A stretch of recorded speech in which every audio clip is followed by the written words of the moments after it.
Hello, my fellow Americans. I'm Bill Lipinski, and next up will be my good friend Ray Hanania.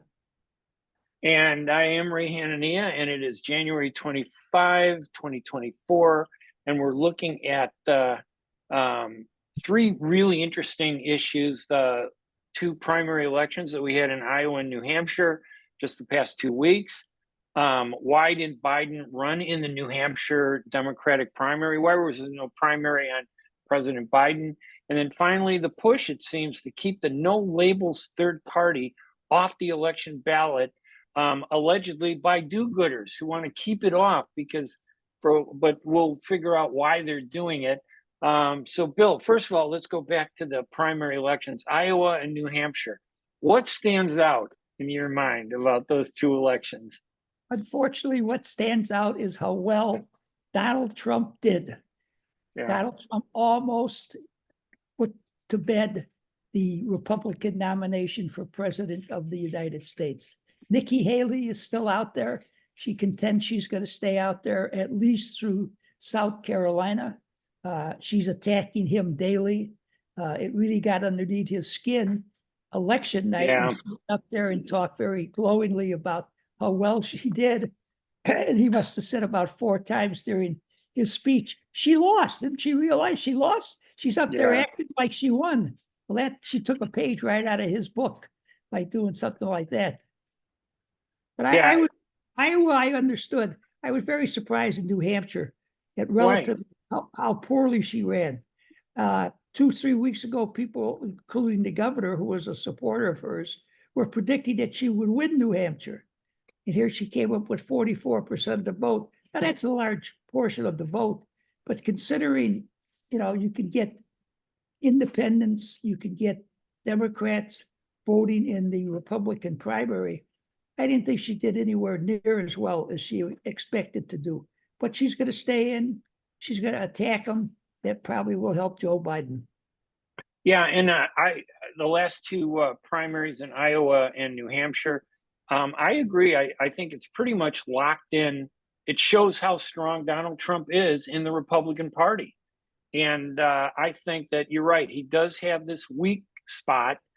Every time somebody says something about him, he just can't stop himself from getting into what I call Rosie O'Donnell moments, where he would go just crazy about Rosie O'Donnell and lose sight of the important issues that he always tries to talk about.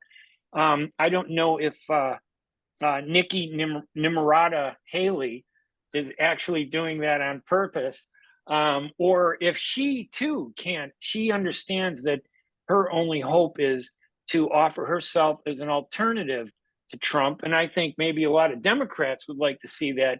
But I think clearly the majority of Republicans don't want to see her overcome Donald Trump. Now, that pretty much, there is a primary coming up. I think we're in South Carolina where Nikki Haley was the governor, correct? And you would expect that she's going to do well there. Do you think it would hurt Trump if she wins that primary over him? Or would people just write it off and say, well, she was from there? I don't think she is going to do well there. The governor is against her. The 2 senators are against her. She's rather, frankly, she's a little bit to the left for the people in South Carolina. So I do not believe that she's going to do well there. I think she's going to be beaten by Trump there. And then Trump is going to say, look, I beat her in her home state, the state where she was governor. She ought to drop out. She's destroying the Republican Party. She has to drop out. We should unite together. How about this strategy? If I were his consultant, I would say, if he would listen, which I doubt he listens to anybody, but I would say to the former president, why don't you say, hey, congratulations, Nikki, for doing the best you can. Obviously, you can't. Your campaign doesn't resonate with the Republican vote. You should follow the Republican Party and support me, and then turn around and focus on the top 5 things that he's going to do for the American people if he returns to the White House. If he did that, I think he would look so much better. But I don't see Nikki Haley doing any better than she's done, because I still don't know what she stands for other than being the opposite, the polar opposite, allegedly, after supporting him for so many years, of Donald Trump. She's more of a hypocrite, I think, than Oh, anybody. no. She just came to her senses, that's all. She was in a fog for a while. Was that what it was? Or maybe she tripped by accident and woke up from a coma. But see, that's the kind of hypocrisy that I think that it's like Lynn Cheney, Adam Kinzinger, in my view, all these people who stood by him when it benefited them. And then when they saw an opportunity to kind of break away, or, when they get in a fight with them, they suddenly call him the worst thing in the world. I think that hurts her more than anything. And I agree with you. I think it's pretty clear that it's going to be Trump, and I still think maybe Biden. I'm not quite sure, but that no surprises really, were there, in New Hampshire and Iowa? Well, no, I guess there weren't any surprises. About 2 months ago, maybe a little over 2 months ago, there was a private small dinner for Senator Scott. And I had the opportunity to sit right next to Senator Scott. And I heard him tell me all the negative things about Donald Trump. I guess he forgot those because now he's endorsed Donald Trump. And there's a lot of sources telling me, yeah, you were going to say what? That's politics? Well, I was going to say that, listen, I mean, you don't always have to agree with somebody, but it's the lesser of two evils. Maybe he does believe in those things, that negatives about Donald Trump, but don't tell me that he believes that Joe Biden is a better candidate. That's the problem we have, right? We have a low bar with two candidates that haven't been able to get above that bar into a respectful, zone. And I really did think that Donald Trump could have learned his lesson, like I said, and done the right thing, but he just can't stop himself. And maybe that does, I don't know though, if that helps Biden. And he is definitely capable of, praising people. When DeSantis got out, and when Scott got out, Right. and when your buddy, what's his name again? It's escaping. Vivek Ramaswamy. He was just praising the three of them, what great Americans they are, what great Republicans they are.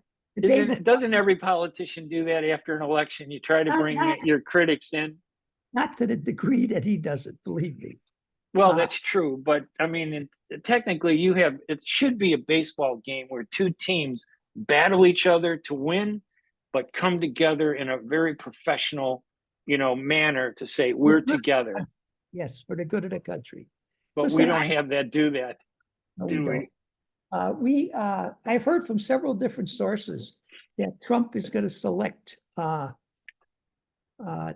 Senator Scott as his vice president. What would you think of that? Well, after all the negative things he said about Trump, if Trump calls you, would you honestly tell him the negative things that he said? That might torpedo that candidacy. I don't know much about Senator Scott, to be honest with you. That's a name out of left field for most people, I think.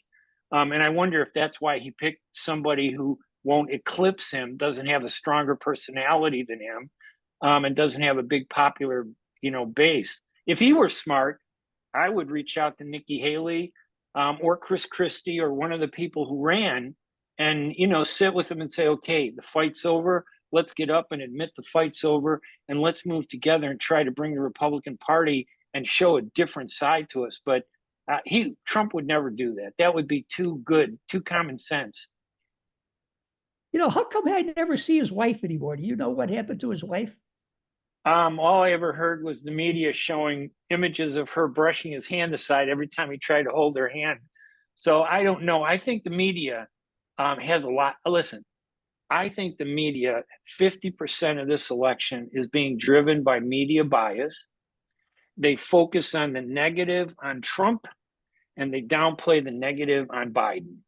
So the average person like you, me, and others, even people like outside of us who are close, always following politics, they don't get to see these things. And it looks like, hey, maybe there's a problem between, his wife and him. I don't know. And that plays into these, lawsuits and, the claims that he was a womanizer and he did all kinds of, terrible things to women. So I don't know how much of that is media manipulation or reality. It's hard to know the truth. Well, she was very visible in his first campaign and very visible when he was in the White House. I'm just surprised that you don't see her around at all any longer. Yeah, So I don't know. I don't know. would you put some of our investigative reporters, you guys on politics, on that and see if we can come up with something? Do we have any of those left in our country? I don't know. I think we got a lot of propagandists and partisan. I'm a columnist. I'm an opinion columnist, not a reporter, remember? So I'm going to tell you my opinion. Do we have any journalists out there that actually do real reporting rather than promoting their own opinions, you know, in their news stories? I don't know if they exist anymore. I don't know that either. All I know is I'm an American, you know, and I don't know what the rest of you folks are, but I'm an American. And America is being dragged down not just by the polarization, but by what I think is a big problem with the media playing politics rather than covering politics. I wish they'd cover politics more than play politics. One of these days, we're going to have to do a show just on the media so you get it out of your system. There's no getting it out of our system, Bill. There are a lot of people that agree with me that the media is the big. I agree with you. There's no question about it. Yeah, I don't think it would take much to convince people that there's a big problem in our media. It's just horrible. But so now the interesting thing to me was, and I had to do some research on this, I had heard that Biden wasn't on the ballot in New Hampshire. And I have a theory about that, but maybe you can offer some insight into it. But my theory was really simple, that they thought that, first of all, Iowa and New Hampshire to the Democrats represent, this is the mantra that you hear today, there were two white states and they really want minority states to be leading the primary process, not two quote unquote white states. And that really bothers me that they characterize it like that. But I was thinking that maybe there's something more conspiratorial or more deeper behind the scenes, that they took Biden off the New Hampshire ballot, which makes no sense to me, in order to allow pro-Biden people to vote in the election on the Republican primary to help a challenger undermine Trump. Because I believe the Bidens see Trump as a real threat, but they don't see any of the other Republicans as the same level of threat. What do you think of that, first of all, that idea that Trump is a bigger threat than the other Republicans? Well, first of all, he wasn't on the ballot in New Hampshire because the Democrats, led by Biden, wanted to make South Carolina the very first primary state in the nation in order to pay back Jim Clyburn, the congressman, for winning that state for Biden 4 years ago, assuring him the nomination. There was also a very heavy black population there. He was trying to reward that black population that supported him. So now he wasn't on the ballot Tuesday, but he was involved in a write-in campaign. Right. I think he got 950 votes or so. I mean, he won easy. He won going away. Yeah. Now it seems to me that there was an effort on the part of some Democrats, you know, to get votes for Nikki Haley in New Hampshire. Okay. Yes. Never run against Nikki, didn't run against Trump. By the same token, you had this Democratic group working to make sure that Biden got a number of votes. It just goes to show you the chaos that exists in our politics today. Half the Democrats are working for Nikki Haley, half the Democrats are working for Joe Biden. That's one of the problems that our country is really suffering so much. Nobody knows who's on first base anymore. Well, Bill, to me, it makes no sense that, okay, yeah, they wanted South Carolina to be first because it delivered for Biden. You know, I understand they want to manipulate the political process because that might be advantageous to Biden, but why not still be on the ballot? It seems crazy that he didn't think anything of being on the ballot in New Hampshire. Why not still be on? He was on the ballot, well, at least the caucuses in Iowa, wasn't he? No, he wasn't. No. There was no. So he just ignored the first two. He just stayed out of the first two states. What does that say about? I mean, to me, under other circumstances, I might say that that's arrogance, political arrogance, that you think, oh, Iowa's a waste of time or New Hampshire's a waste of time. I'm going to start in South Carolina where I did well.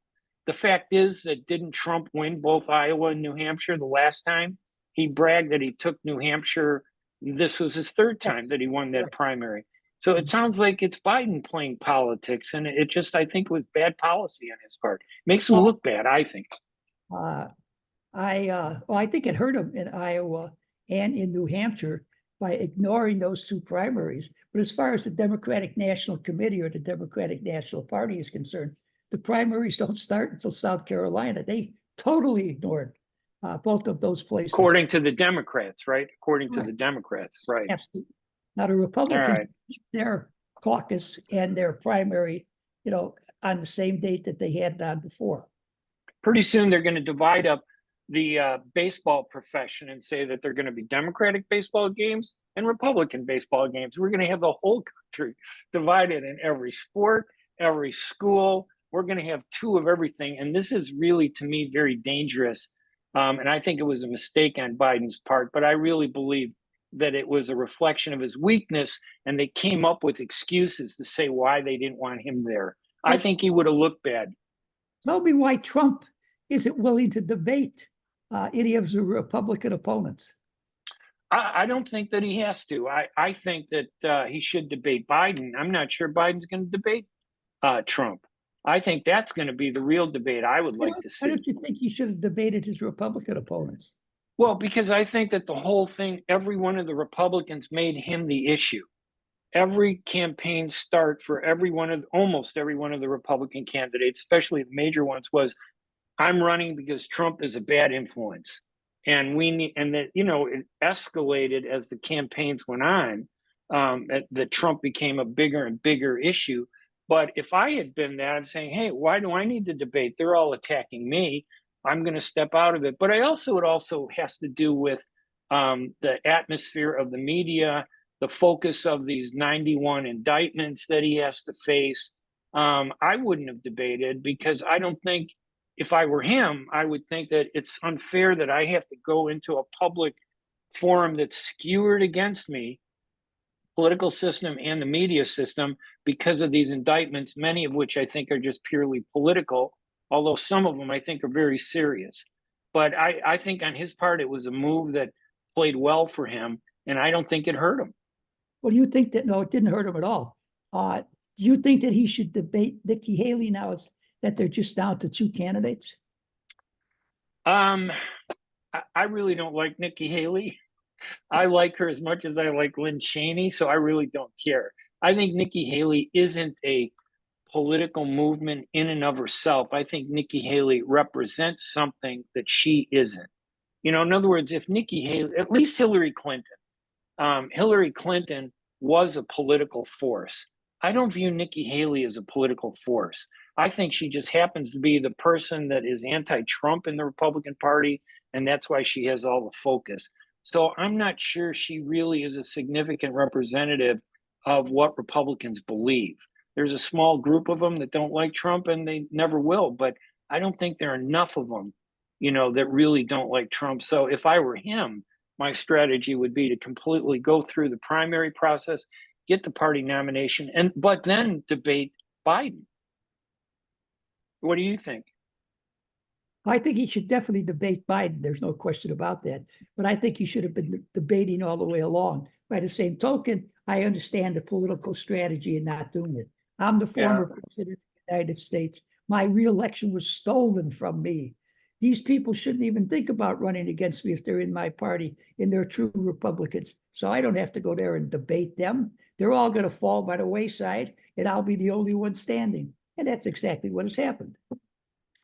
And you don't believe in my conspiracy theory that Biden intentionally stepped out of Iowa and New Hampshire because he knew that he would look bad.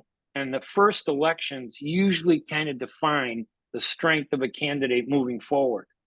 I think Biden would have been okay in Iowa, and he certainly would have done very well in New Hampshire. As I say, he won the write-in vote very big. Well, would he have? Let me ask you then about this. The media was saying that a lot of centrists, which I don't believe are centrists at all, they were just liberals who switched over and voted in the Republican primary in New Hampshire. Had Biden been on the ballot, would they have had to choose between a strong vote for Biden or going against Trump by voting for Nikki Haley. They said a lot of those votes voted against Trump in the New Hampshire primary because there was no Democrat to vote for. Well, I think that a certain percentage of those people would have voted against Trump anyway, because people were sure that Biden would have won that primary if he was in that primary. But I wanted to say that the I don't know, unfortunately it went back. Maybe I just had a senior citizen moment, so it'll come back. Listen, if the president can have a senior citizen moment, you and I can have senior citizen moments also. But listen, I will tell you though, I never know Joe Biden, and I don't like being put in this position defending Joe Biden, but I never heard Joe Biden mistake Nikki Haley, and the former Speaker of the United States House of Representative Nancy Pelosi. And your candidate, Don, did that. well, that's okay. But Biden has said some really goofy things regarding foreign policy. And you have to wonder, like, okay, do you want his finger on that nuclear box button that he has to press? I'm not sure. All right, listen, the third topic we have, which kind of dovetails into both of these that we talked about, is this effort by, and there was a story in the Wall Street Journal a day or two ago that said that groups like these liberal groups like the Third Way, Move On Political Action, and the Lincoln Project are trying to prevent the No Labels party from being on the ballot. They don't want a third party because they believe it might interfere with the Biden-Trump battle, that Biden would lose candidates to this third party. What do you think of that? What do you make of all that? Well, I think that, I have read stories, I've read articles, I have read columnist opinions. Half of them say that a third party would hurt Trump. Half say a third party would hurt Biden. This No Labels organization, I mean, I was involved with their, at a minor scale, about 3-4 months ago. I managed to talk to all the top echelon people, trying to convince them that they had to pick their presidential candidate and their vice presidential candidate. Then, right then and there, they couldn't be waited until April. Well, they're still waiting. They are on the ballot in 13 states. I don't know of any activity here in Illinois, nor in any of the other big states. So I really don't know how true this movement is. And until I really see something from there, I don't want to give them any more time, because I did get involved because I'd like to see a third party candidate. But, they just, I don't know if it's a real organization. Their real purpose is to put up candidates. If and when they do so, maybe I'll take another look at them. But right now, I'm not going to waste any time on them. They have a convention in April. That's when they're going to pick their presidential candidate. It's a little late, don't you think? Yeah, that is. And just explain it for people, because it is a little confusing. So the No Labels party, they could have their convention, they would slate a no labels, what we would call a third party, but that doesn't prevent another independent candidate from running in November, like Robert F. Kennedy. I mean, it wouldn't be between a No Labels party candidate and a Robert F. Kennedy candidacy. They could have a No Labels candidate and Robert F. Kennedy on the ballot. So you could still have independent candidates running in November, in addition to Biden and Trump. Absolutely. And I mean, if I was, and I'm not going to vote for Trump or for Biden. I don't know who I'm going to vote for, but I mean, I think that Robert Kennedy Jr. presents an interesting possible candidate. I'm not going to say that I'm going to vote for him either. Right. I still am not very clear on some of his positions, but he's a very smart fella. I think he's a very honest guy. I think he says some things that he believes are not politically helpful to him, which is unusual in this day and age to be quite that frank and honest.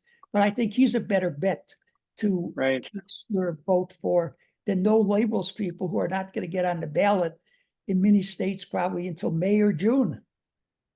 Yeah, I think a lot of the polling shows that Robert F. Kennedy is in the double digits in terms of popularity, running third behind Biden and Trump. And some would argue that that's normal, considering that he's not really in any of these elections.